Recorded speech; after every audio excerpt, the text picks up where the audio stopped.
ties are curved lines that go between two notes. So they're between consecutive notes, and it's really important that they are actually the same note on the staff. Now I'll show you what that means in a minute, but I'll show you what they look like. So let's say, for example, I had a minim and then I had a crotchet here.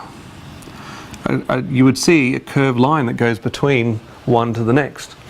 Now what it really does is just join them to become one sound. So that's worth 2 beats and this one's worth 1. So altogether that would be worth 3 beats. You could also write the exact same thing by saying, oh, I'll put a crotchet, another crotchet and another crotchet, and putting ties between those. It would sound the same. Or another option would be a dotted minim. So remember, a minim is normally 2, but with a dot it becomes 3. So these would all actually be the same.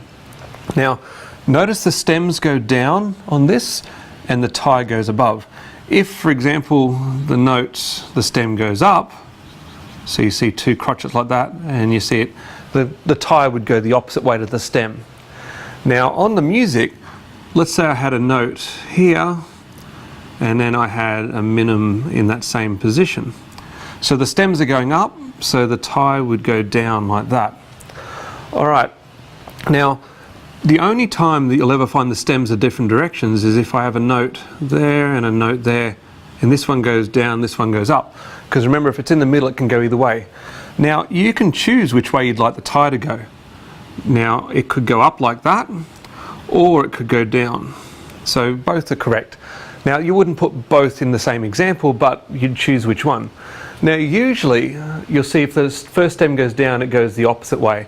But it's no hard and fast rule, you have to stick with that. If, for example, you see a note here and a note here, you can't tie those. They're different notes. They have to be the same note. Alright, so just remember that. A tie is a curved line that connects the two to become one, and it always goes the opposite to the stem. The only difference, or only time that rule's broken, is when it's right in the middle line, on whatever clef you're on, it can go up or down.